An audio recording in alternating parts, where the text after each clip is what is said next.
reliable people who will be able to teach others also.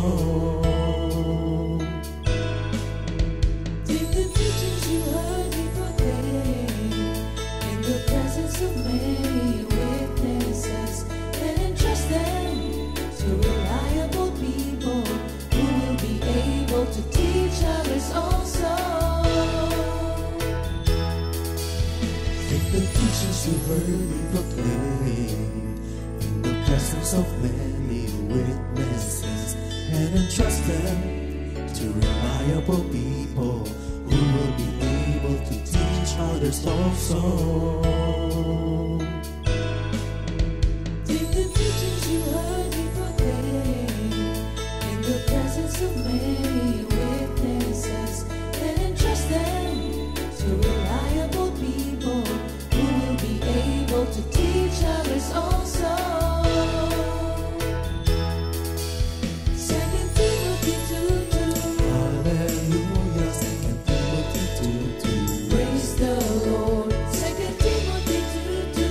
You and me, let us proclaim the gospel. 2 Timothy 2:2. Hallelujah. 2 Timothy 2:2. Praise the Lord. 2 Timothy 2:2. You and me, Let us proclaim the gospel of Jesus Christ.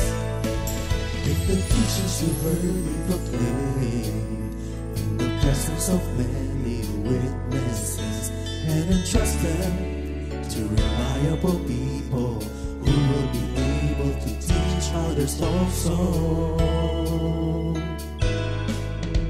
take the teachings you heard me proclaim in the presence of many witnesses, and entrust them to reliable people who will be able to teach others also. 2 Timothy 2:2. Hallelujah, 2 Timothy 2:2. Praise the Lord. 2 Timothy 2:2. You and me, let us proclaim the gospel.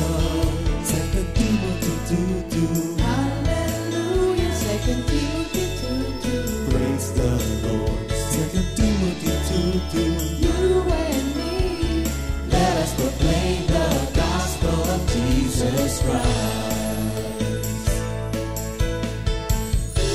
The harvest is plenty, but the workers are few. As for me and my house, we will serve the Lord. We will serve the Lord.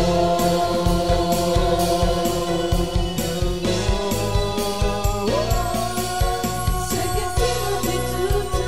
Hallelujah. 2 Timothy 2:2. Praise the Lord. 2 Timothy 2:2. You and me, let us proclaim the gospel. 2 Timothy 2:2. Hallelujah. 2 Timothy 2:2. Praise the Lord. 2 Timothy 2:2.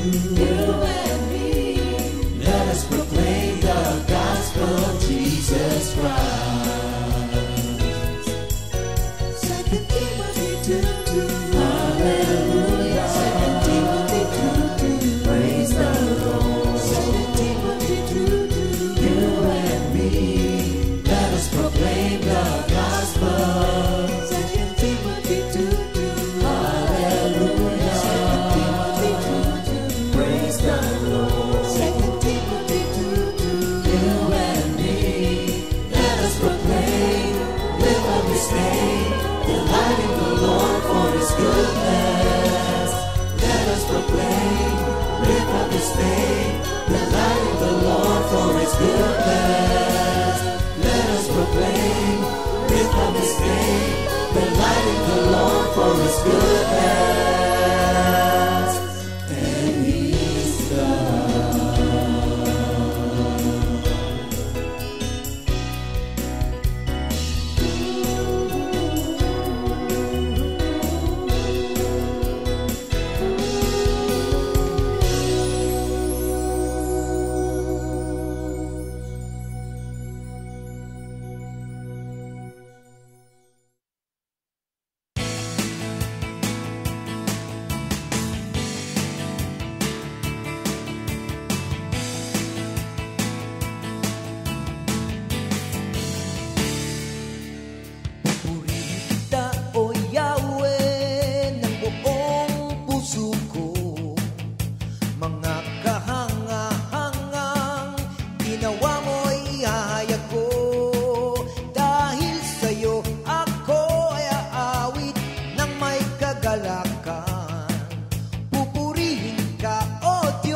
sa buhay kong ito. Maraming salamat, aking Panginoon.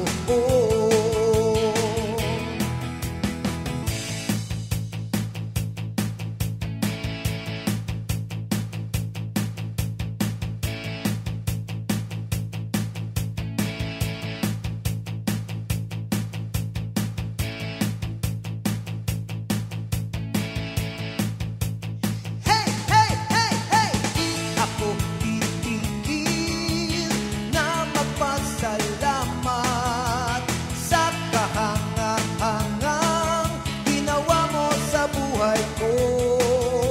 Wala nang higit pa sa buhay kong ito.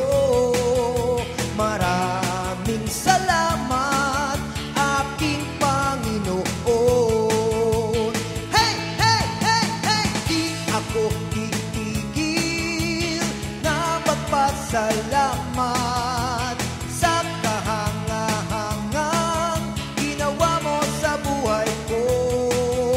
Wala nang higit pa sa buhay kong ito.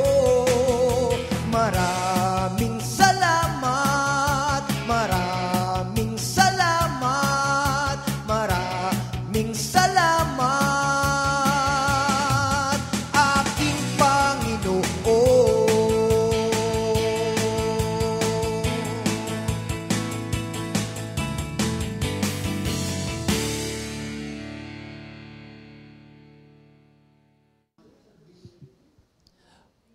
Good morning, Jesus! Good morning, mga kapatid! Ayan. Morning. Parang mahina. Good morning! Good morning! Ayan. Buhay pa ba tayo? Buhay na buhay! Thank you, Lord. Pinasimulan tayo ng ating kapatid na si Brother Enol na nasa Pangasinan. Hindi raw siya titigil na magpuri sa Panginoon. Kayo po ba ay hindi rin titigil na magpuri kay Lord? Amen. Amen. Gusto niyong umawit muna tayo sa Panginoon? O, tayo po tayo, awit tayo kay Lord. Tayo tayo, mga kapatid. Awit tayo kay Lord, Brother Arnold. Awit tayo sa Panginoon. Purihin ka, O Kristo, sa buhay ko. Ayan. Galaw-galaw natin ang ating mga kataw. Purihin ka, O Kristo, sa buhay ko. Kay buti ng ginawa mo. Dakila ka sa buhay ko. Dakila ka. Minsan pa. Purihin ka, O Kristo, sa buhay ko. Kay buti ng ginawa mo. Dakila ka sa buhay ko. Sa buhay ko. Dakila. Sabihin natin kay Lord, sala ko with action.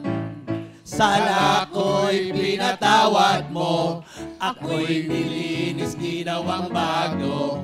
Purihin ka, Kristo. Sala ko'y pinatawad mo, ako'y nilinis, ginawang bago. Purihin ka, Kristo. Mahal kita. Mahal kita. Sa buhay ko. Sa buhay ko. Mahal kita.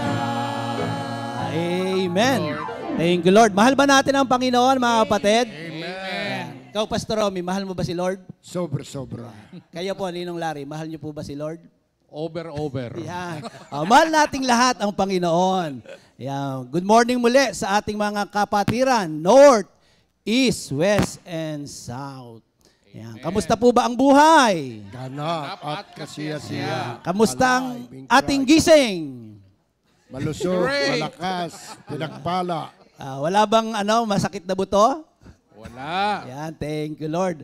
Pastor Romy, bati ka muna. Magandang umaga, buong Pilipinas, buong Buong mundo. Pilipinas na yan. Buong mundo pa. Pagpapala ng Diyos sa ating lahat sa araw na ito. Ang biyaya, pag-iingat at ang masayang buhay. Pinagpalang buhay. Ano ba sa Batanggenyo ang good morning? Alaay, Magandang umaga. Mukhang nalimutan mo na. Mukhang matagal ka na dito sa sa center. Oo nga. Okay. Ninong Larry, bati naman po dyan. Saan? Sa Batangas? Pwede, dalawa, Batangas at Bicol. Ayan. Alay, magandang umaga sa inyo. Sa Bicol, Diyos marhay na umaga po sa Indogabos diyan. Batiin nyo naman yung mga nasa Bicol. Yung mga nag-outreach po ng Bicol, sila Pastor Alex Esteria, sila ang Quezon City Group, magandang umaga po sa inyong lahat at lahat ng mga members ng Bicol Outreach. Nag-anniversary dyan, no? Nag-anniversary last Friday. Saturday. 13th year anniversary. Congratulations po sa inyong lahat. Wow. Ilang years na ang 13? 13. Grabe. 1-3. Thank you, Lord. Happy anniversary po sa ating mga kapatiran dyan sa Bicol. Ayan, purihin ang Panginoon. Sige, tayo manalangin muna, Pastor Romy. Thank you, Lord. Hallelujah, hallelujah, hallelujah. Dakila namin Diyos aming Ama, mapagmahal, mapagkalinga. Sa pangalan ng iyong anak, na si Jesus, kami po'y naririto upang magbigay parangal, papuri sa iyo. Upang ang iyong kaluwalhatian, mga ginawa sa buhay namin ay mahayag sa lahat. Upang sa ganon, lahat na makakarinig, manonood ng segment na ito ay mapagpapala mo po. Saan man sila naroon. Samahan mo kami, Panginoon. Hallelujah. In Jesus' name we pray. Amen. Ayan. Thank you, Lord. Good morning sa ating mga kapatid na maaga pa lang ay nag-prepare na para sa ating Good Morning Jesus. Ngayon ay araw ng Lunes. Lunes Santo. Holy Monday. Ayan. Ano bang ginagawa pagka Holy Monday? Dadasal. Nagpe-pray. Pray. Start to reflect. Yun. Yun. Ayan. Akala ko naghahanda papuntang outing. Pwede naman, Ayan. Thank you, Lord. Meron tayong memory verse of the week. Ninong Larry, kaya niyo pong basahin? Matthew 8:17 sa New King James Version, that it might be fulfilled which was spoken by Isaiah the prophet, saying, He himself looked our infirmities and bore our sicknesses. Amen. Sa Tagalog po, Pastor Romy. Ito ay upang matupad ang sinasabi sa pamamagitan ni Propeta Isaias. Kinuha niya ang ating mga sakit at pinasa niya ang ating mga karamdaman. Ayan. Amen. Purihin ang Panginoon. Yung ating memory verse of the week ay may kaugnayan sa ating tatalakayin sa umagang ito. Ano kaya yun, no? Pero bago tayo magpatuloy, anong araw ang Huwebes Santo? Thursday. Thursday? Huwebes. Ay, hindi na bago? Ang Biyernes Santo, anong araw? Biyernes. Ano po yung di ba noong araw, maraming bawal pagka Biyernes Santo? Yes. Ano yung natatandaan yung mga bawal-bawal? Bawal maingay. Bawal? Bawal ang baboy. Kumain ng baboy. Ano pa? Bawal Pastor Romy? Bawal maingay. Bawal maingay. Bawal maligo. Bawal daw magkatuwaan. Bawal maingay nga. Ninong Larry, anong... Ako po ang natatandaan ko nung panahon sa probinsya, pagdating ng Biyernes Santo, bawal na magbayo ng palay. Dahil doon binabayo yung palay, inahanda na po lahat ng kakainin ng bago mag-Biyernes Santo at yung pangangahoy ay binagbabawal na rin. Marami palang bawal. So, Kayo, Brother Bong, kailangan po wait lang. lahat. Ready na lahat bago mag-Biyernes Santo. Kasi sabi po doon, pag Biyernes Santo dapat hindi ka na gumagala, hindi ka na nag-iingay, parang your morning. Iyon na po ang nakagisnan ko nung panahon. Bawal magsaya dahil patay. Ikaw, Brother Bong. Yan. Bawal masugatan. Kaya bawal maglaro. Bawal umakyat ng puno, bawal- bawal mahulog, walang sasalo. Walang sasalo dahil patay daw ang Diyos. Diyos. Ninong JB kaya, Pastor Ninong JB, ano pong bawal nung araw? All of the above. Yun, doon na tayo. Maraming bawal, ano? Pero kasi ang sabi nung araw, sabi nung mga may edad sa una, o matatanda sa una, meron po bang matatanda sa una dito? Tingnan niyo katabi. Laging ang sabi, pagdating ng alas 12, bawal nang lumabas. Kasi patay ang Diyos. Brother Jeff, hindi yata alas 12. Ano ba? Alas 3. Sa amin po alas 12. Hindi, pag alas Magkaiba po tayo sa amin yata alas 12 namatay si Jesus. Kaya lagi sinasabi alas 12. Hindi, sabi bawal maligo pagdating alas 12. Yun ang natatandaan ko. Pero alas 3 talaga. Oo. Pero natanim sa isip namin na taon-taon namamatay ang Diyos. Amen. Yun ang alam namin, taon-taon namamatay ang Diyos. Sa inyo po ba taon-taon din? Doon tayo nagising. Pero salamat sa salita ng Diyos, ipinaunawa sa atin na hindi po taon-taon namamatay ang Diyos.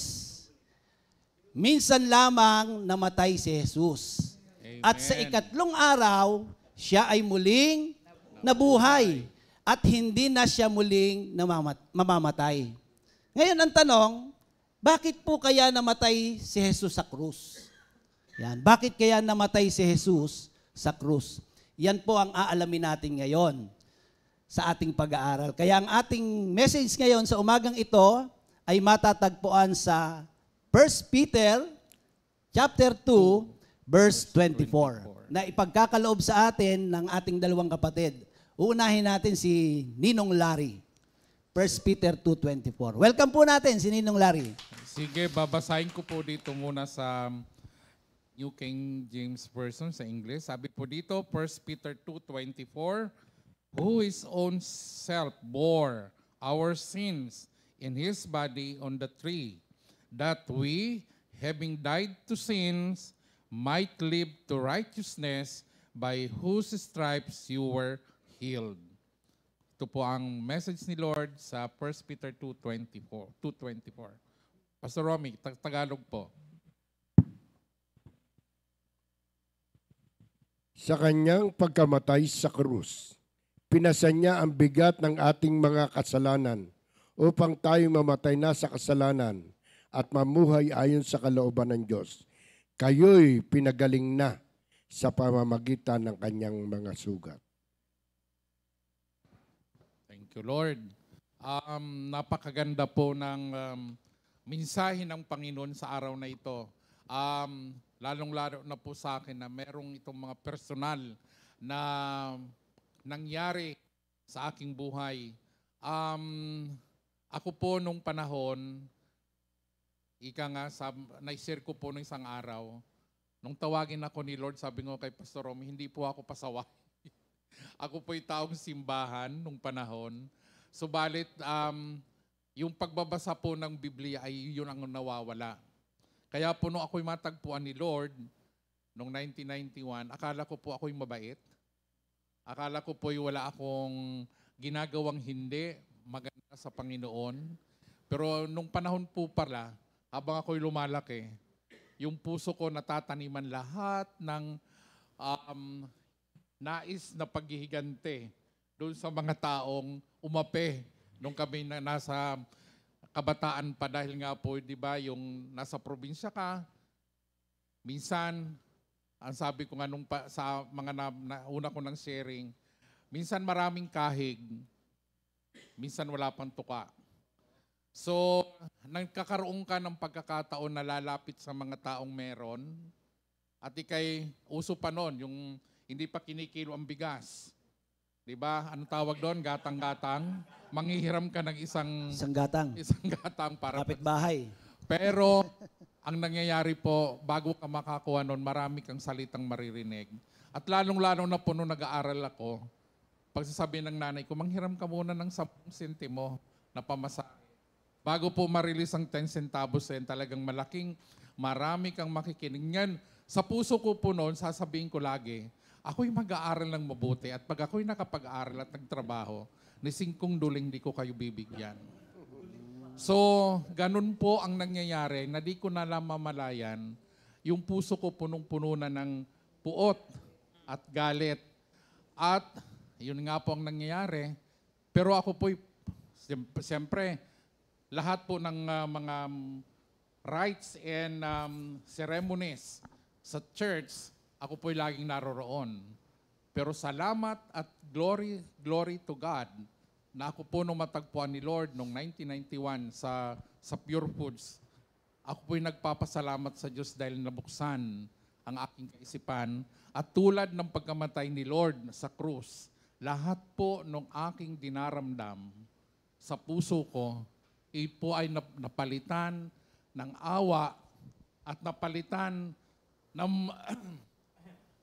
pagkaroon ng mercy doon sa mga taong hindi naman po malalayo sa akin actually. May mga kamag-anak po kami. At doon ako nagpapasalamat sa Diyos dahil yung pagkamatay niya sa krus dahil sa akin, ay tinanggal niya yon. At higit sa lahat, yun nga po yung nangyari noong 2020 na ako'y pinagaling ng Diyos. Inalis sa bingit ng kamatayan dahil nga po yun naman ang pangako niya. Nung ako po'y nandoon na sa bingit ng kamatayan, nawala na. Isa lang po ang sinabi sa akin ni Lord, worship me. At doon ko nga po ginawa na kahit hindi po ako nakadilat, through my mind, I just keep on singing to the Lord. At yung sinabi ng doktor na kailangan tubuhan yan, kinabukasan po, hindi tubo ang inilagay, kundi, magaling na yan, hindi natutubuhan. Kaya nagising na po ako noon, kaya thank you Lord, na doon sa pangako ng Diyos, dito sa 1 Peter 2:24, binuhay niya po sa akin yan. Kaya I give glory and honor to the God dahil may nag-iisa pong Kristo na namatay sa krus para sa ating lahat. Thank you, Lord. Anong may awiting kayo? Ano yung, di ba merong awiting kayong narinig sa hospital? Yun nga po, kasi dito, di ba, sabi nga dyan, yung pagbubor ni Lord ng ating kasalanan sa krus, kasama doon ang pangako na yung buhay na may kapayapaan with peacefulness and quietness forever. And there is an assurance from the Lord na hindi niya tayo pababayaan. Kaya po yung binigay niyang kanta, yung kanta ng mami, na Blessed Assurance, nung ako po yung nasa ospital. Kahapon, topic natin tungkol sa cross. Doctrine of the cross. Ano yung isang natatandaan nyo? Bakit? Ano yung blessing sa cross? Ako ang nag-struck sa akin kasi yung pagkamatay ni Lord sa krus. Hindi lang tinubos yung kasalanan ko, hindi lang nilinis yung aking puso at buong pagkatao. Bagkos, inilid ako ni Lord sa isang buhay na mapayapa, isang buhay na ganap at kasiyasiya. Amen. So, hindi lang kayo ang pinatawad ni Lord sa kamatayan niya sa krus.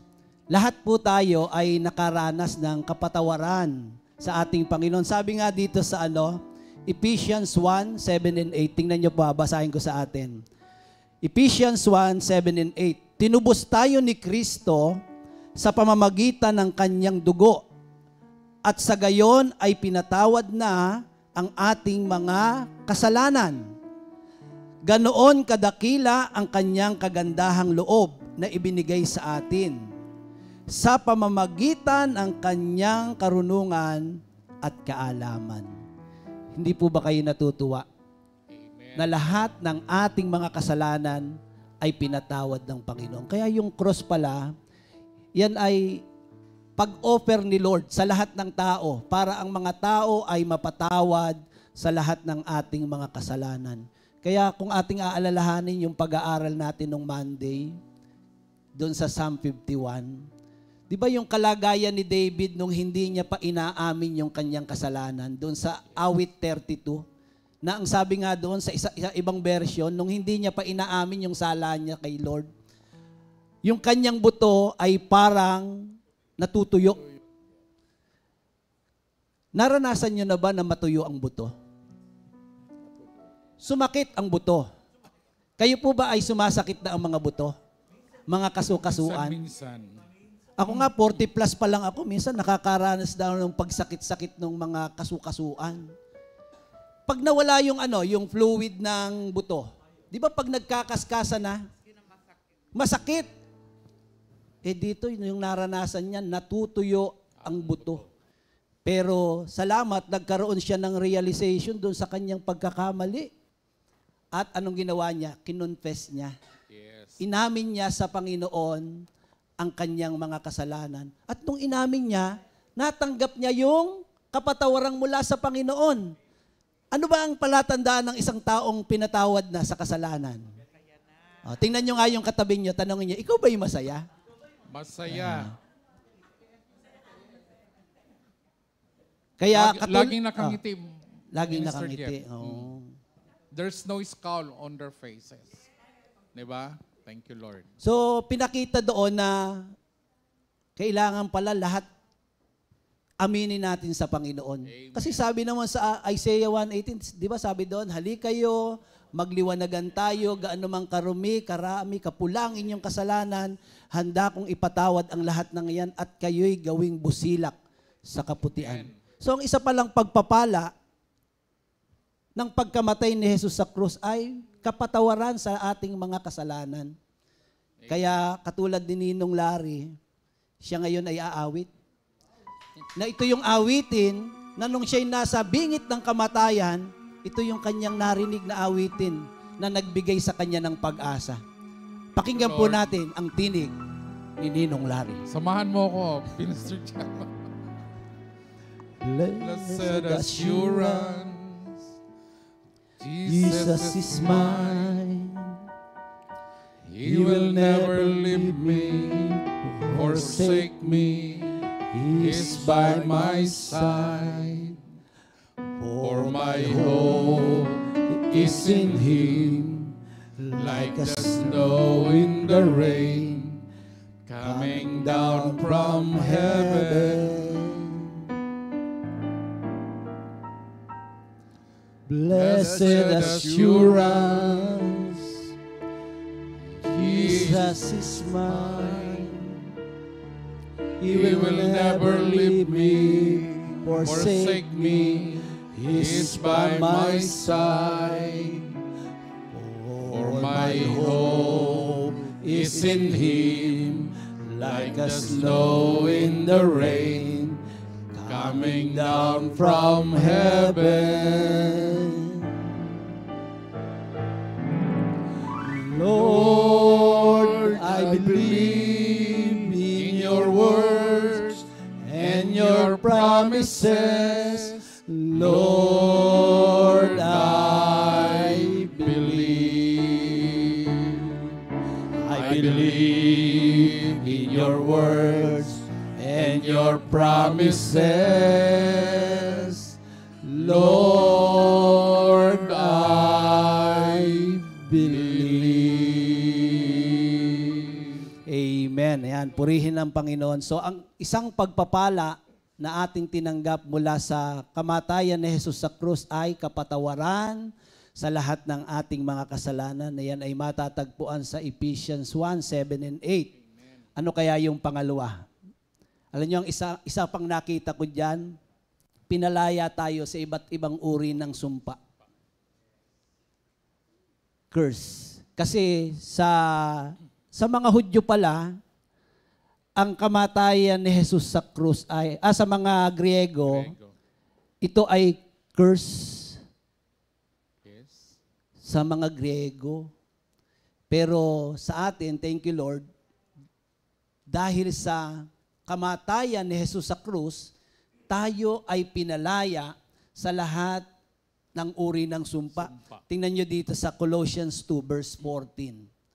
Ito nakalagay, pinawalang bisa ang lahat ng naisulat na alituntunin laban sa atin, pati ang mga pananagutang kaugnay nito.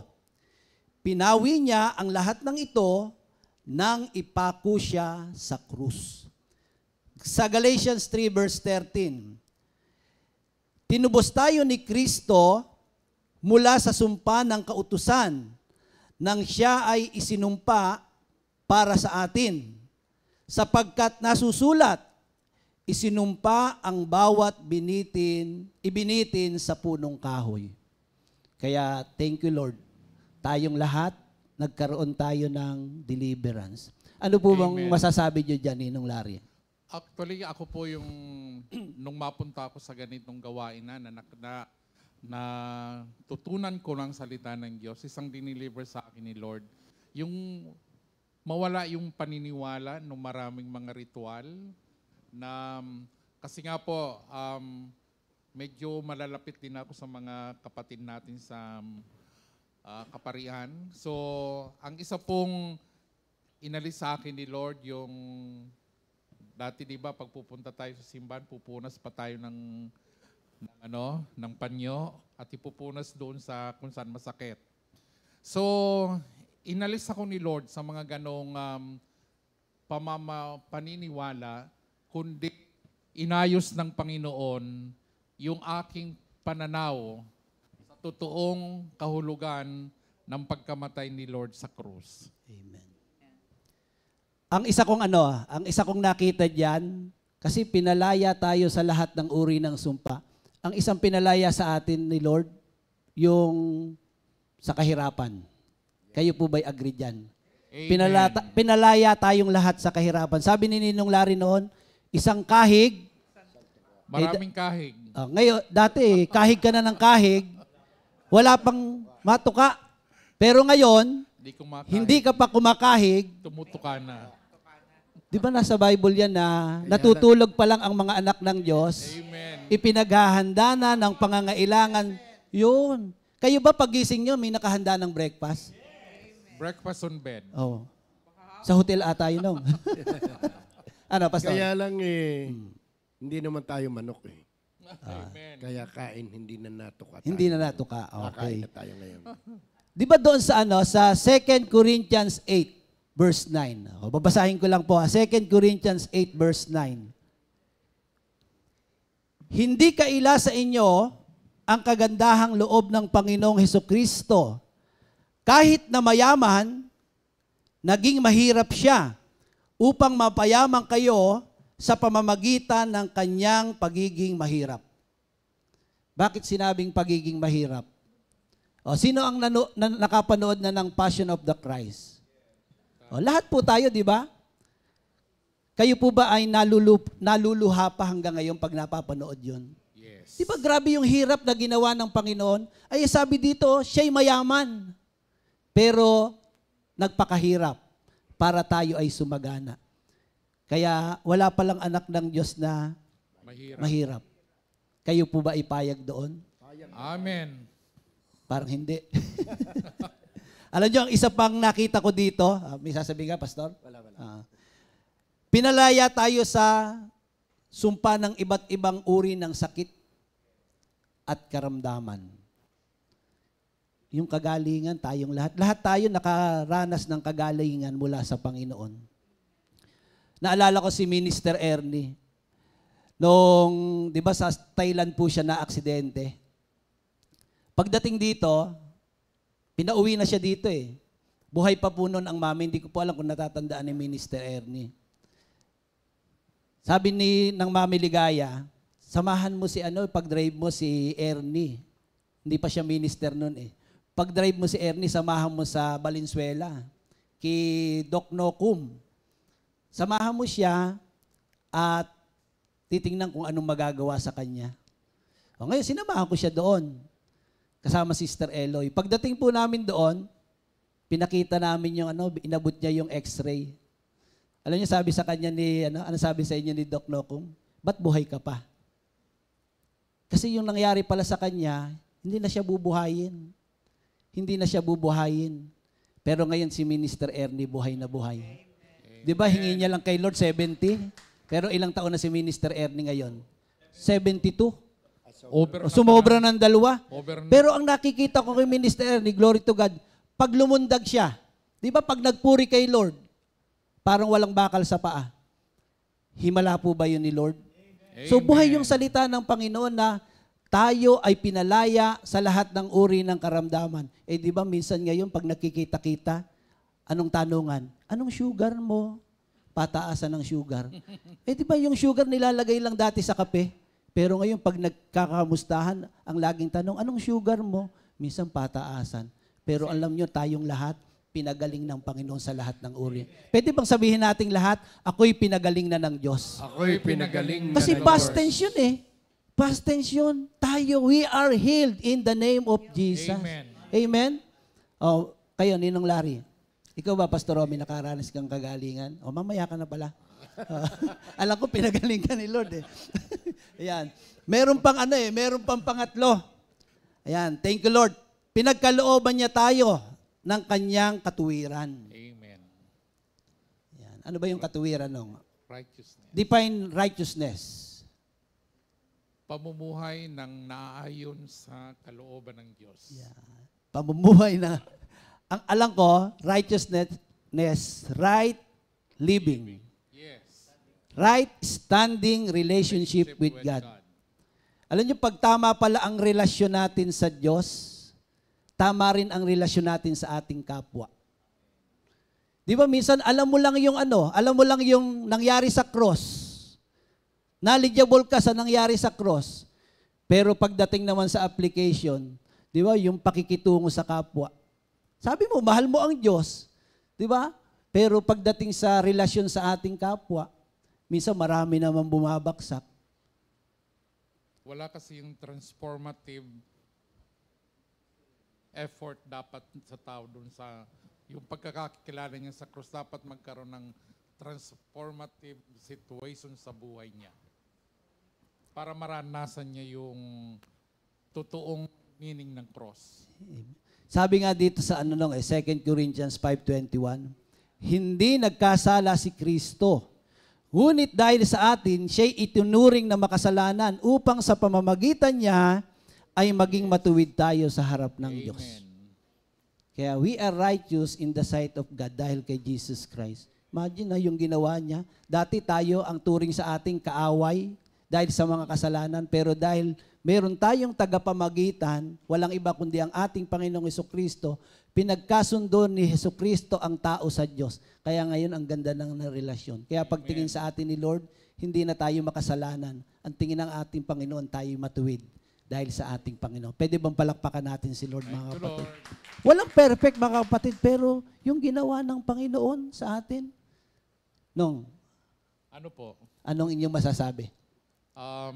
Sa akin, yung ating buhay ngayon na unang-una, inalis tayo ni Lord doon sa buhay na makasalanan. Dapat po natin i-treasure every day of our lives. Ang sabi nga, yung iba alam lang yung cross, alam lang yung tingnan niyo, pero hindi na kakaroon ng transformation sa loob ng kanilang katauhan, yung tunay na meaning ng pagkamatay ni Kristo sa cross. In even the cross, kaya nga, ang sabi, bakit ba nagsasign of the cross? Yung iba, hindi nila makuha yung tunay na kahulugan ng cross talaga. They just know that there's a cross. Pero yung tunay na kahulugan, ng sinasabi mo mga Minister Jeff, yung pagkamatay ni Lord sa cross, yun po ang nagbigay sa atin ng isang buhay na bago at na inalis tayo sa lahat ng sumpa ng kasalanan, kahirapan, lahat ng curse. Yung po dapat ang ma-imbibe natin. Kasi minsan, sabi ko nga po, minsan alam na natin yung salita ng Diyos from cover to cover ng Bible, but yung sinasabi mo, the real application of it, yung po minsan tayo nagkukulang. At doon tayo binabasa ng mga tao na nakapaligid sa atin. Kaya po, salamat sa Diyos dahil patuloy natin pinag-aaralan itong benepisyo o kaya kahulugan ng cross ngayong Semana Santa. Kaya nga sabi ko kanina, it's about start to reflect nung talagang buhay natin ngayon na ibinigay ni Kristo bilang mga bagong Kristiyano. Kaya nagpapasalamat ako sa Panginoon dahil nga po sa opportunity ngayon na ibinigay ng Panginoon sa umagang ito na maging bahagi ng ganitong gawain sa GMJ. Kaya thank you, Lord. Amen. So nakakatatlo na tayong pagpapala sa pagkamatay ni Jesus. Ano kaya yung pang-apat? Alam niyo, nakita kong pang-apat, binigyan niya tayo ng bagong buhay. Ginawa tayong bagong nilalang. Pwede bang sabihin mo sa katabi mo, ako'y bagong nilalang na. Ako'y bagong Bagong nilalang. Diba? Sabi sa 2 Corinthians 5:17, sabi doon, kaya't ang sino mang nakipag-isa kay Kristo ay isa ng bagong nilalang. Wala na ang dating pagkatao, siya ay bago na. Ano ba yung insight nyo dyan sa 2 Corinthians 5:17 nung Larry? Gaya nga po na na-share ko nung una, ako po, akala ko okay lang ako dahil nga po wala naman akong, lumaki akong walang bisyo, wala naman po akong mga nagawang Pero without me knowing, ang dami ko rin pong kasalanan sa Panginoon. Kaya po nung yung matagpuan ko si Lord, yung bagong buhay na binigay niya sa akin, po na-share ko sa inyo, natutuwa ako na kinakatakutan ako ng mga staff. Kasi akala ko noon, yung maging terror ka sa isang tao, yun ay accomplishment. Kaya nga po pag darating ako at lahat ng tao sa opisina ay nakatungo, ako'y tuwang-tuwa noon. Dahil akala ko, that is a sign of yung achievement saka nire-respeto ka. Yung pala hindi. Lahat ng tao takot sa'yo, gusto mo ba yun? Parang ang sama ng tingin sa'yo na, ay, ayun na naman yung boss namin. Parang walang... Kaya nung mapunta pa ako sa charismatic, ang sabi kaagad ng mga tao, yan si Boss Larry magiging charismatic. Hindi kami naniniwala. Kaya po, naging challenge po sa akin yon, napakita sa kanila kung ano talaga ang bagong buhay.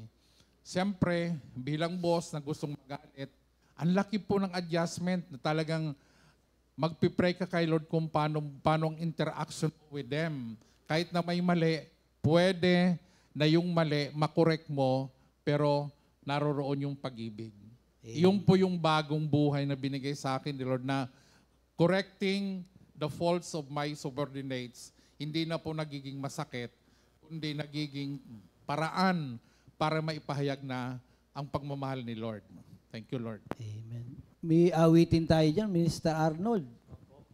Yung awitin natin, ang dating buhay ko. Awitin nga natin, Minister Arnold. Natatandaan niyo pa ba yan? Ang dating buhay ko, parang kinantayata natin yung sayawi on tour. Awitin nga natin. Dating buhay ko'y punong-puno ng pag-aalala. Ang dating buhay ko'y punong-puno ng pangamba.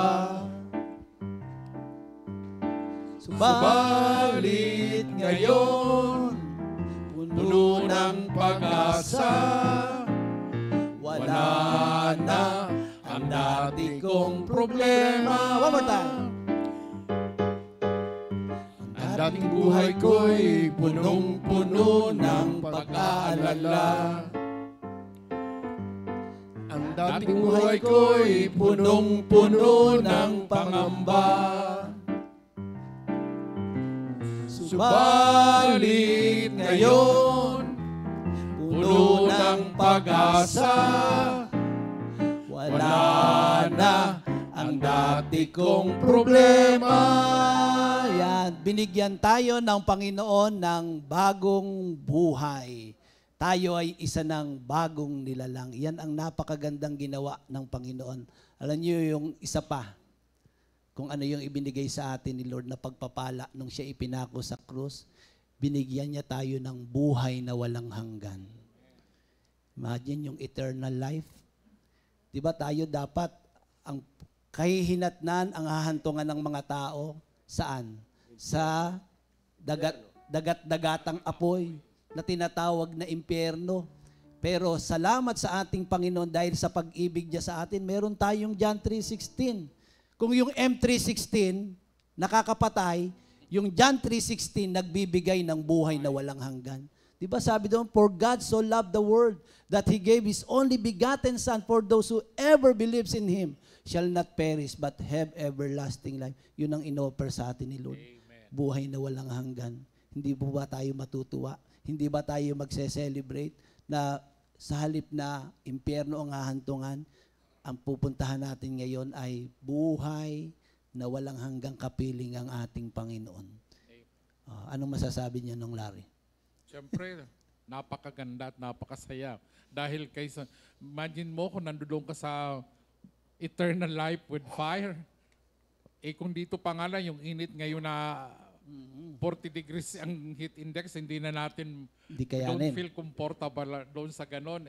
Lalo pa doon, siguro 100 degrees boiling point na doon. Hindi ko po alam nung eh. Di ba? Kaya nga, kung i-imaginein mo yung eternal life with fire, tapos dito ka nga dito pa lang, naghingi ka na ng aircon, naghingi ka na ng malamig na tubig, doon wala yun eh. Pero naniniwala po kayo may impyerno. Opo. Paano niyo nasabi? Ayon sa salita ng Diyos, merong Hindi. merong Di ba, impyerno. may laro nga eh, di ba? Langit, lupa, impyerno, impyerno. Merong langit. May langit. Oh, meron ding impyerno. Sabi sa Luke, Kasi di ba sabi nga, sa Luke 16, kaya di ba yung yun? mga- Luke Minister Jeff, 16. di ba, sabi doon sa yung fallen angels ang nilaglag ni Lord. Sa lupa. Sa lupa. Sa lupa. Pero, nasan siya ngayon? Siyang hari ng kadiliman. Sabihin nyo nung, hari ng...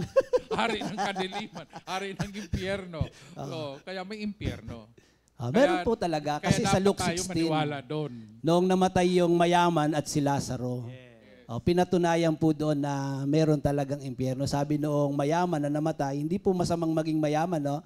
Kaya lang meron siyang nakaligtaan na gawin nung siya'y nabubuhay pa. Kasi ang yaman-yaman niya, pero yung pulubi na nakikita niya, hindi niya man lang maabutan, hindi man lang mabigyan. Hinahayaan niya lang na ang kanin ay kainin ng pulubi ay yung mumulang na malalaglag sa hapag. Kaya nung namatay yung mayaman, saan po dinala? Hades. Kaya nga sabi ni Lord, be a cheerful giver. Kaya dapat huwag mo ibibigay yung mumulang. Give the best to the Lord. Pero pag binasa mo, alam niyo, isa kong nakita doon, bakit hindi siya nakarating, ba't doon siya napunta? Kasi sabi niya, hindi raw sapat yung salita ng Diyos. Yun. Yun. Di ba, hindi Yun raw ang sapat? number one. Hindi niya pinaniwalaan Kasi yung gusto word ni niya Lord. pabalikin si Lazaro doon sa bahay ng kanyang mga kapatid. Dahil meron pa siyang 5 kapatid. Sabi, hindi raw sapat eh. Ang salita ng Diyos ay sapat-sapat. Amen. Amen. Kaya dapat paniwalaan natin ang salita ng Panginoon. Kaya sabi doon, lahat ng nananampalataya ay magkakaroon ng buhay na walang hanggan. Amen. Kaya napakahalaga nito mga kapatid. Kung sa iba, ang ginawa ni Hesukristo sa krus ay katitisuran, pero sa atin ito'y kapangyarihan ng Diyos para sa mga nananampalataya sa Kanya. Tayo ay pinagaling, iniligtas, pinawalang sala, tinubos tayo sa lahat ng uri ng kasalanan. Tayo ay pinasagana, pinayaman ng ating Panginoon, binagong ating buhay, binigyan tayo ng buhay na walang hanggan. Kaya ngayong Huwebes Santo, Biyernes Santo, hindi po masamang mag-outing, hindi po masamang pumunta sa kung saan man. Pero gunitain natin mga kapatid kung ano ang ginawa ng ating Panginoong Hesukristo sa krus. Meron ba kayong Hindi naman masasabi masamang pa? magsaya. Opo. Pero doon pa rin tayo sa Matthew 6:33. Unahin pa rin natin si Lord. Sa kasiyahan natin, kasama natin dapat si Lord. Diba? Amen. Kaya ngayon, magsasaya tayo sa may mga kaarawan. Babatiin muna natin ang may mga kaarawan sa araw na ito. Ano bang date ngayon, Ninong Larry? 14. April 14, 2025. Happy birthday, Sister Ine Gregorio. Brother Ryan Co. Brother Dennis Santarinala, anak ni Ninong Lito yan. Sister Kyle Miranda. Brother Noah Tible. Happy anniversary. Brother Tony and Sister Tess Malabonga. Happy birthday. Brother Roman and Sister Dali Toledo. Ano naman to ni Nanay Clemen? Happy anniversary. Anniversary pala ni Brother Tony, Sister Tess. Pabe-burger yan. Okay.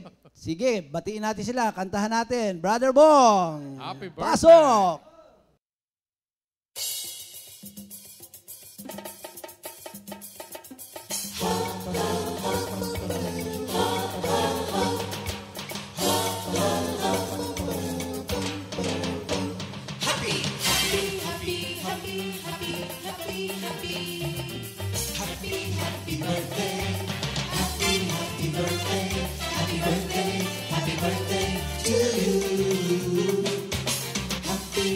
Anniversary, happy anniversary, happy, happy, happy anniversary.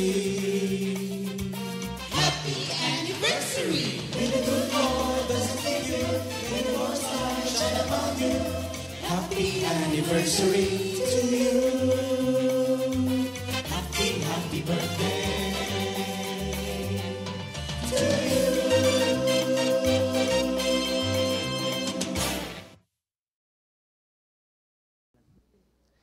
Happy birthday sa ating mga kapatid. Enjoy your day. Happy anniversary rin. Happy anniversary din. Ayan, thank you Lord. Meron tayong announcement, Dong Larry. Ayan, pakibasa po ang announcement natin. Announcement would like to encourage everyone to take part as we build a new, bigger church, a worship center in Bulacan to fit more members. Any amount is welcome according to the Lord's leading to you. Mga kapatid, ito po yung ating worship center sa Bulacan. Amen. Open na open po ito, ang opportunity para tayo lalong pagpalain ng Panginoon. Ang sabi ko po nga kanina, be a cheerful giver, especially sa ministry ni Lord. Then, visit our channel and YouTube, Comfy Media. Create your account and subscribe na po. Aside from our original music, madami na pong uploaded videos like yung ating anniversaries, GMJ, Bible Study, Fellowship, and others. Starting July, magtatanggal na po na si Facebook ng mga live stream natin sa older than 30 days. So, madidelete na yung mga ibang file. So, magmadali po tayo mga kapatid. Kaya, nililipat natin paunti-unti yung mga dating uploaded sa FB natin. So, ano yun? Mawawala yung mga matatagal na? 30 days. So, 30 days. So, i-ano nyo na po sa inyong mga cellphone para wag mawala. Thank you, Lord. Amen.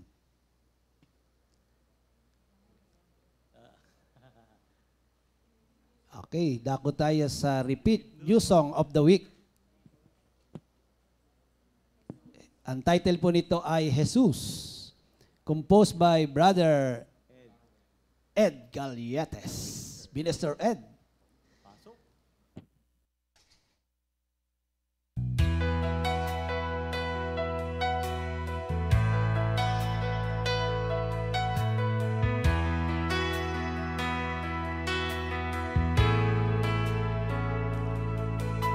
Ang puso ko'y sa'yo lamang, O Diyos. Ikaw lang ang kailangan sa buhay ko. Sa'yo ang papurit pagsamba. Iaalay, iaalay.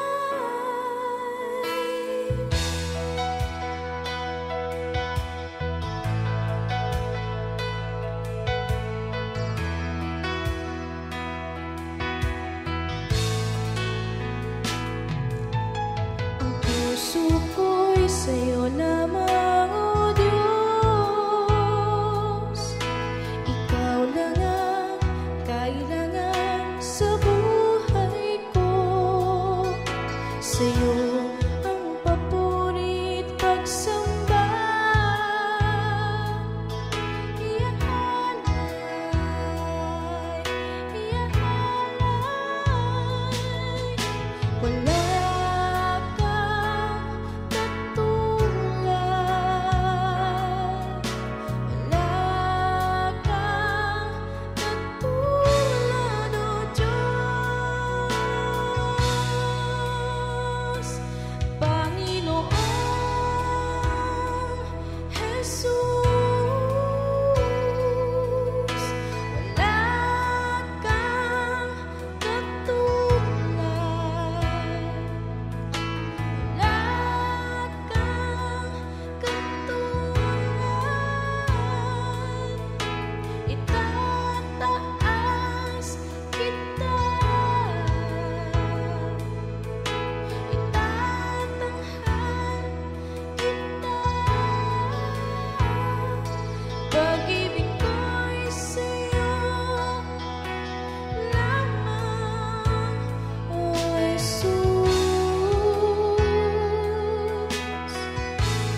Thank you, Lord. Sister, sa kapatid natin na si Sister Eunice, na apo ni Sister Rita Manggao. Yan, napakagandang awitin, Jesus.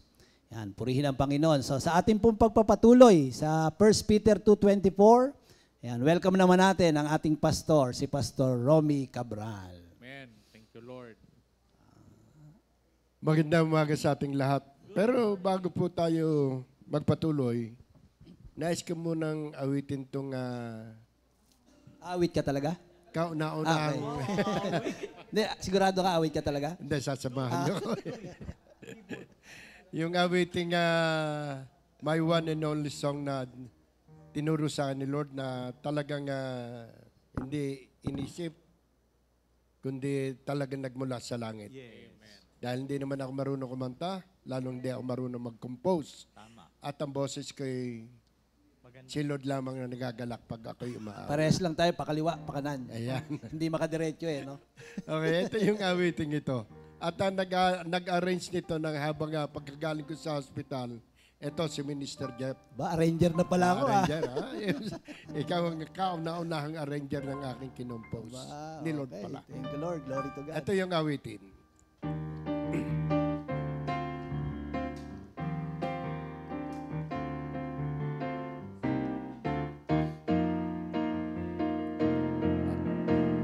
Patuloy pa rin pupurihin, patuloy pa rin sasambahin, patuloy pa rin dadakilain banal ng ngalan mo. Patuloy pa rin pupurihin, Patuloy pa rin sasambahin, patuloy pa rin dadakilain Panginoong Heso Kristo. Magtitiwala. Magtitiwala, maniniwala,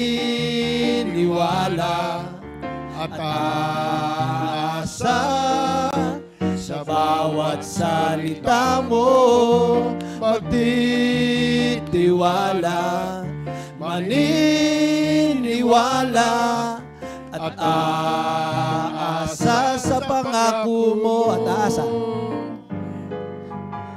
At aasa sa pangako mo. Thank you, Lord. Hallelujah. Salamat sa Diyos sapagkat yan ang isang malaking milagro na naganap sa buhay ko. Ang minsan ay naging composer ng isang awitin ni Lord. Yan, ayos na yun. Pinagaling na tayo. Babasahin ko lang sa Tagalog itong ating pinag-uusapan kanina pa sa 1 Peter chapter 2 verse 24. Yan. Dito papaloob ang ating pag-uusapan sa verse 24 na ito. Sa kanyang pagkamatay sa krus, pinasan niya ang bigat ng ating mga kasalanan upang tayo'y mamatay na sa kasalanan at mamuhay ayon sa kalooban ng Diyos. Kaya't pinagaling na sa pamamagitan ng kanyang mga sugat. Kayo'y pinagaling na. So, may nangyari. At ito ay alam ng buong mundo na si Jesus ay namatay sa krus. May napakalaking dahilan ng kanyang kamatayan sa krus. Kasi ang mundo ay wasak na. Ang tao'y mali na lifestyle. Naliligaw at kung saan saan napupunta. Sabi sa Romans 3:23, ang lahat ay nagkasala. At walang isa man na naging matuwid. Sa kalagayang yun, ang ating Panginoon Diyos, nakita niya ang kalagayan natin lahat. So siya ay nagkatawang tao, bumaba dito, upang ang tao'y tubusin. Kaya lang ang tutubusin ay tao, kailangan taong wala ring kasalanan ang tutubos. Ay kaso ang sabi sa Romans 3:23, ang lahat ay nagkasala. Lahat. Walang exempted. Lahat. Ay sinong taong po pwede? Kaya walang taong qualified. Tanging ang Diyos lamang, ang sabi ngayon, wala ni bahid kauntimang kasalanan. Siya'y banal. Siya yung pumarito sa John 3:16. Ang layunin niya, ang mission niya, iligtas ang sangkatauhan. Hanguin sa natitiyak na kapahamakan natin sa impyerno. So siya'y pumarito. Nagkatawang tao sa sinapupunan ng isang babae. Isinilang bilang isang sanggol. Namuhay bilang isang tunay na tao. Nakakaramdam, nasasaktan, nasusugatan. Ang lahat ng feelings, damdamin ng isang tao ay kinuha niya lahat. Kasi kailangan yung tao mismo. At dahil sa kanyang ginawang yun, nais niya tayong tubusin, pumarito siya, namuhay ng normal na isang tao, namuhay sa isang pamilya na tao. Upang ang kanyang katauhan yun ang makatubo sa sangkatauhan na walang pwedeng makatubos kundi isa lamang na pwedeng walang kasalanan, walang batik, walang bahid ng anumang kasalanan. Ito ang ating pinag-uusapan ngayon. Ito na ang ating pinagdiriwang ngayong panahong ito, ang mahal na araw. Nang isang araw, napag-usapan namin ni Minister Elmer. Dalawa pala ang Pasko. Dalawa nga ba ang Pasko? Pag Christmas, ang bati natin ay Merry Christmas. Pag Holy Week, anong bati natin? Happy Easter. Hindi Esther. Tao yun si Esther. Easter. So, yung pagkatubos niya, ang ating itong bagong nangyari sa sangkatauhan na nagkaroon tayo ng, sabi niya sa John 10:10, ang kanyang mission dito. Ako'y pumarito para magbigay ng isang buhay na ganap at kasiyasiya. Para magkaroon ng kaganapan ng kanyang mission sa buhay ng sangkatauhan, pumarito siya, ipinakita niya ang kanyang ginawa. Tinubos niya, sabi nga kanina, sa kanyang kahirapan, tayo guminhawa. Sa ating kalungkutan, tayo lumigaya. Ito na yung buhay ngayon na nagsimula ang buhay na ito nang makilala natin si Christ, nang mabasa, sabi nga kanina sa Romans 1:16, yung mayamang hangal na sinasabi ni Minister Jeff. Sa Romans 1:16, hindi ko ikinahiya ang mabuting balita, sapagkat itong kapangyarihan ng Diyos sa kaliligtasan sa katawan, unay sa mga Hudyo, sa Grego. Ito ang kapangyarihan ng Diyos, ang salita ng Diyos. Kaya yung mayamang sinabi niya kanina, hindi naniwala sa mabuting balita. Sabi niya, hindi po sapat yun. Hindi, narurunay ka mga propeta, nangangaral na yun eh. Sabi ng mayaman, hindi po sapat yun. Kaya mga kapatid, ang sino mang hindi maparangal, gagalang sa salita ng Diyos na isinent sa sangkatauhan para magkaroon ng kaligtasan. Marami pa ang sandali, pwede pa, may maikli na lang panahon. Ipangangaral ng ang mabuting balita sa sangkatauhan bago darating ang wakas. Kaya ngayon lahat ng churches pinangangaral na si Jesus Christ, ang kamatayan ni Jesus Christ sa krus, ang penitensya, ang pagbabago ng pananaw, pagbabago ng kaisipan, pagbabago ng puso, pagbabago ng katauhan. Yan ang naging resulta ng kamatayan niya sa krus. At ang isa, ito ang ating pinag-uusapan, sa kanyang pagkamatay sa krus, pinasa niya ang bigat ng ating kasalanan. Imagine, kaya siya'y napako sa krus dahil sa atin, ako, tayo, ikaw, tayo makasalanan. Sabi nga ni Haring David dun sa Psalm 51, nang isilang pa lamang siya'y makasalanan na. Imagine. Imagine, wala ka pang isip. Kasi nga yung ating unang ninuno, siya na ang nagsimula ng kasalanan. Ayon sa paniniwala ng mga simbahang Katoliko, ang bata pagkapanganak, binibinyagan, binubuhusan ng tubig. Ayon sa paniniwala, tradisyon ng Katolik, ito'y pag-aalis ng kasalanang orihinal para mabura daw. Pero si David, inamin niya eh. Ang mahalaga sa Diyos kasi inaamin mo. So, nang mabinyagan, yun ang faith. No? Nagsimula tayo lahat doon sa ganong pananampalataya. At ang pananampalataya hindi nag-i-stop. Kailangang mag-move. Para yung age natin, mula bata, kakaedad, hanggang sa mga maging senior citizen, at nade-develop ang new character. Nagkakaroon ng isip na matured, bagong pananaw sa buhay, hindi na babes. Kaya nung lumaki na tayo, nagkaroon na ng pagkaunawa sa salita ng Diyos, nalaman natin ang katotohanan na si Christ ay namatay sa krus, yung tinuro ni Minister Jeff, yung blessing of the cross.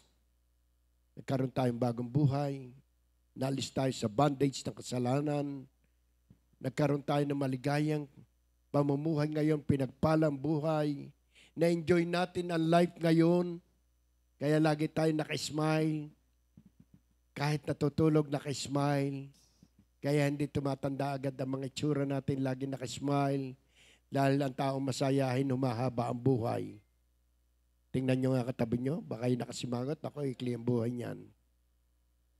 Ngunit, ang taong masayahin, humahaba ang buhay. Ayan. Kaya, ngayon, naunawaan natin na blessing at sa pinakamagandang ginawa ng cross na yon sa buhay natin. Nagkaroon tayo ng eternal life. Ang eternal life ay hindi ka na maghihintay mamatay para maranasan mo na. Di ba sabi nga, sambahin ang ngalan mo dito sa lupa para ng sa langit. Kaya tayo'y namumuhay na ng para ng nasa langit. Ito, nagsimula na. Nang tanggapin natin si Jesus Christ sa ating buhay, nagsimula na ang eternal life, ang buhay na walang hanggan, ang buhay na makalangit. Dahil itong ating ginagawa ngayon, ito ay gawaing makalangit. Na marunong magpuri sa Diyos. Tumataas ang kamay, nagwa-worship, nananalangin, iniiwan na ang kasalanan, itinakwil na ang mga mali, at nagiging pagpapala tayo sa lahat. Kaya ang naganap na ito sa pagkamatay niya sa krus ay napakalaking pangyayari sa buhay natin para makumpleto ang ating pagkatao. Maganap ang layunin ni Kristo ng Diyos sa pagkakalikha niya sa sangkatauhan. Imagine na likhain ng Diyos ang tao, anong ginawa niya? Likhain natin ang tao na kawangis natin. Tapos anong ginawa na kaaway? Sinira, winasak. Pero hindi papayag ang Diyos. Ang salita ng Diyos ay totoo. Meron siyang word of honor. May integrity of the word. Ang sinabi niya ay mangyayari. Kaya yung plano niya ng likain ngayon dahil kay Kristo, nagtuloy yung pangako niya, yung plano niya sa buhay natin, nang tanggapin natin si Jesucristo, nang naunawaan natin ang pagkamatay niya sa krus, nagkaroon tayo ng bagong buhay, na-enjoy natin ang life ngayon, hindi katulad ng dati, agang-aga, wala nang ginawa kundi maginagpis. Ay, buhay na ito. Ano naman? Bibili ng ganito. Pambayad sa ganyan. Yun ang buhay. Ngayon, pagkagising sa umaga, ano sinasabi?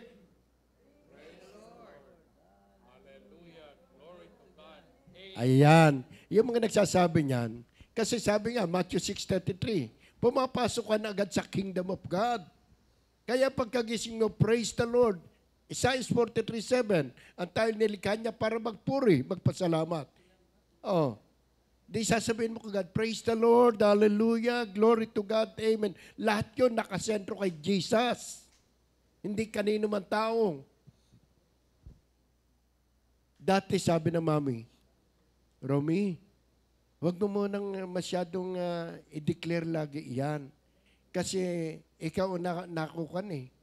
Parang ikaw nag-compose ko sa awitin, ikaw nag-declare niya na kailangan ayaw ni Lord ng may kaagaw. Parang ikaw nagiging bida. Oo, yun. Kaya mula noon, bihira ko na lang gawin. Ay nang mamatay siya, malimit ko na uling gawin. Kasi naunawaan ko na, hindi naman talaga ako eh. Eh pag tinignan mo si praise the Lord, si Lord yun. Hallelujah, kay Lord din. Glory to God, kay God pa rin. Amen, eh di lalo na. Sumatotal na yun. Akala ko kay Ninong JB yung amen eh. Ah, bakit?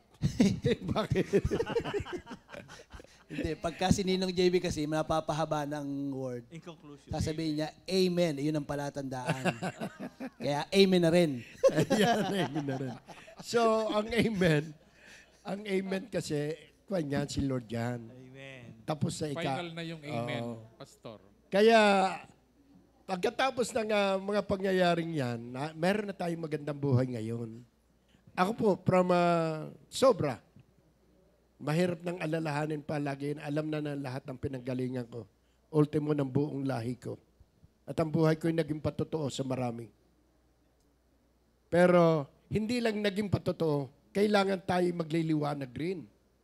Na pag nakita tayo ng maraming tao, ay magliliwanag din sila na nakakahawa. Hindi katulad ng sore eyes, nakakahawa. Higit tayo sa sore eyes. Kaya ang bawat makausap natin, mahahawahan natin. Oh, pati mga pulubing inaabutan ko, meron nga isang beses eh. Merong papunta kami ng Greenland.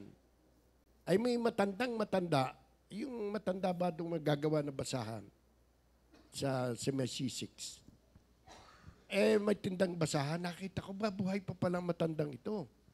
Nung makita ko siya, lumapit sa bintana ng aking kotse, dinakot ko yung bariya, ang dami. May mga 20 yung marami basta. Tapos binuksan kong pinto, ang bintana, ibinigay ko sa kanya lahat. Napadilat sa akin yung matanda. Ha? Inyo po yan. Ibinibigay sa akin pilit yung santambak na basahan. Eto na po. Hindi po ako bibili. Inyo na po yan. Ha? Inyo na po po. Ang sarap pala ng ganong pakiramdam. Yung ngiti na matanda na halos nakikita ko lumuluha sa tuwa. Yung nawala na yung lumamang pagkatao bago ka na, hindi ka na madamot. Hindi na tayo sinungaling. Dahil ang judgment sa kasinungalingan, liars go to hell. Kaya yung mga marites, huwag na kayo magmarites. Delikado yan. Miyerkules na lang. Hindi martes.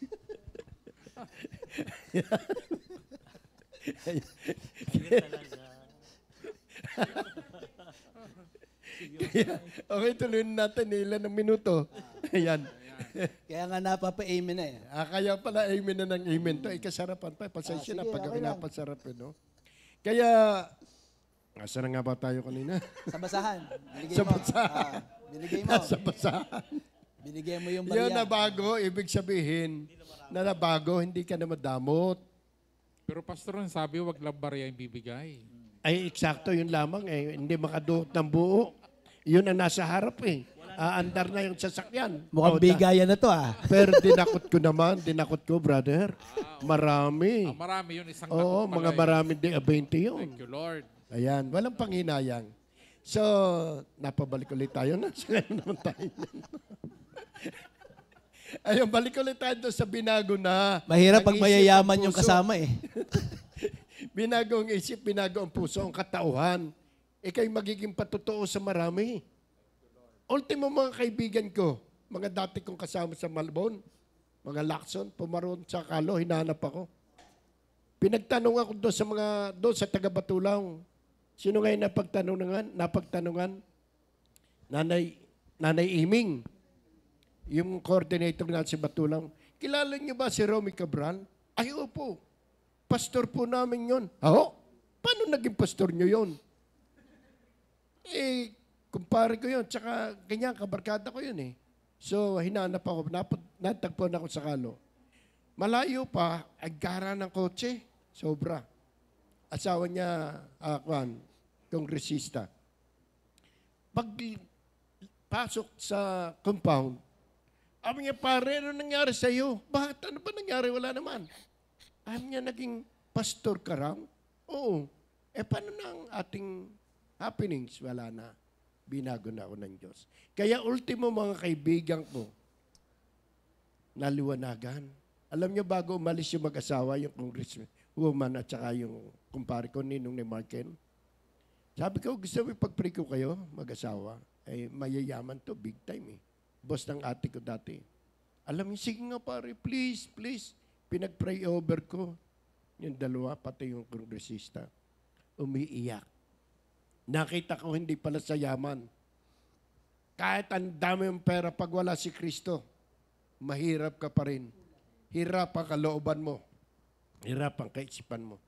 Kaya ang taong binago sa pamamagitan ng salita ng Diyos ang ginawa ni Yesu Kristo, pinagaling tayo. Maraming kagalingan ang natanggap natin, healing of memories. Yung mga nakaraang malulungkot, healing of relationship, yung mga kaaway, nagkasundo-sundo, pamilya, nagkasundo-sundo, healing of sicknesses, healing of financial. Tingnan nyo ngayon, mayayaman na tayo. Di ba? Proverbs 10:22. Sino nagpapayaman? Kumpanya ba? Ay si Brother Larry nga, ang daming kumpanya, galing San Miguel, Sesto, RC, ano pa? Pure foods. Pure Foods. Naku. Sabagay, mayaman na talaga to. Si Lord Pastor. Lahat tayo mayaman na. Proverbs 10:22. Blessing of the Lord. Sino raw nagbe-bless? Blessing of the Lord will make you rich and add no troubles to it. Kaya tingnan nyo mga mayayamang Kristiyano. Laging nakangiti. Ayan. Pag ako napunta sa kanila, sa daming pagkain nihahayin, hindi mo na maintindihan kung alin ang kakainin. Pagkatapos ng prayer meeting, kakain na naman. May take out pa. May take out pa. Grabe, yan ang mayaman. Hindi madamot. Ang taong mapagbigay, lalong yumayaman. Amen. Yan, kaya bigay ka ng bigay. Yayaman tayo. Pag ganon, Alam nyo na, mga kapatid. Ha? Kasi nung lalapitan. si Brother Larry, Ay, Lord. Sabay turo. ang taong tikman kamay, lalong maghihirap. Kaya hoy, madadamot. Buksan nyo na inyong kamay. Ang daming pagpapala. Pastor, pagbigay natin doon sa Bulacan, malaking pagpapala ni Lord yun. Sa Bulacan. Oo. Bulacan Worship Center. Nagbigay na kami, lahat patriarch. Yung mga hindi pa nagbibigay. Ayaw, hindi pa raw. O kayo dyan, baka hindi pa kayo nagbibigay. Hindi naman sa palakihan yun. Amen. Ayan. Asa na tayo ulit? Bigayan. Bigayan na. Bigayan na. Kabibigay mo, abot tayo na 9:34. Konti na lang, konti na lang. Ayan. Dahil sa binago ng buhay natin, naging pagpapala tayo. Naging yan na ba yung sa ilaw? Asin. Tayo asin. Bakit asin? Maalat. Nakakasakit ng kidney. Nagpe-preserve. Ang asin ay preservative. Nagbibigay lasa. Kaya pag nakita ka, wow, praise the Lord, dumating na naman kayo, mabibless na naman kami. Ako, para ba yung pinunta ko sa Santolan? Ang babata pa nila, 91, 90, 91. Ang babata, si Nanay Peli. Sinusundo ko pa sa kanila yun para sumama. 91 na rin siya. Kaya pag ay nagsishare, nako, ang daming word of God. So, nakaka-encourage siya, mga kapatid niya, nadala niya, mga pamangkin niya. Kailangan ganun tayo. Bago tayo makahayo sa marami at kung saan-saan lugar, pamilya natin, huwag natin kaliligtaan. Dahil maliliwanagan sila, mababago yung buhay natin, makikita nilang pagbabago, sila mismo. Doon sa Makati Fellowship, ultimong bayaw ko, kapatid ko, ate ko, ando na, umaattend na rin. Nagre-request ng prayer meeting sa Mandaluyong, sa loob. Ay, hindi, sa labas pala. Ay, hindi Mandaluyong. Sa labas ba? Pag labas, si Makati na yon. Nasa loob ng Mandaluyong.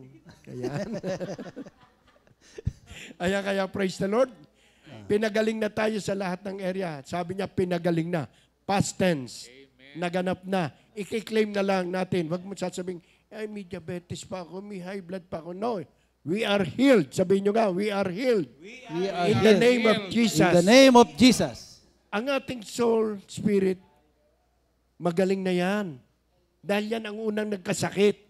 Ang physical na katawan ito na may pagdumating sa panahon, magiging alabok rin yan eh. Pero yung soul natin, yun ang pinagaling. Na bago isip, ang puso, ang damdamin, ang pagkatao, yun ang kaluluwa. Ang katawan natin, yan nagsakitin, yan, naapektuhan ng maling pamumuhay.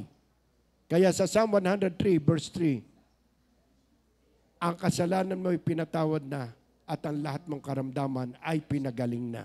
Amen. At sa Psalm 107, verse 20, napadagdag ba? Sa salita pa lamang na kanyang pahatid, kayo ay gumaling. Kaya tayo gumaling na. Spiritually, soul being natin gumaling, even our physical. Nagsimula ng kagalingan. Thank you so much. God bless you all. Malapit ako kalbitin ni Minister John. Pati bulsa, gumaling. Gumaling na. Hallelujah. Okay. God bless you. Amen. 3, 2, 1. Praise the Lord. Hallelujah. Glory to God. Amen. Ayan, thank you Lord. Ngayong Lunes Santo ay punong-puno tayo ng pagpapala. Pagpapalang mula sa krus, mga kapatid. Natamasa natin ang mga biyayang mula sa Panginoon. Ibahagi po natin ang kabutihan ng Diyos na ginawa sa ating buhay. Amen. Ayan. Amen. Ayan. Last song.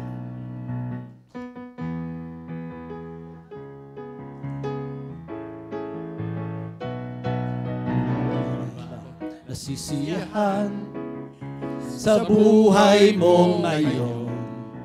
Hindi ka ba nasisiyahan sa buhay mo ngayon dahil kay Kristo.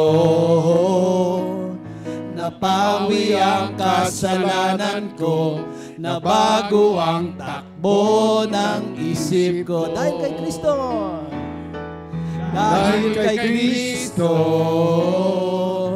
napawi ang kasalanan ko, nabago ang takbo ng isip ko. Napako siya sa krus dahil sa tao. Namatay siya para sa iyo. Pag-ibig niya'y wagas, di kumukupas, kaya't purihin siya. Dahil kay Kristo, napawi ang kasalanan ko, nabago ang takbo ng isip ko. Thank you, Lord. Thank you, Jesus. God bless us all, mga kapatid. 2 Timothy 2:2.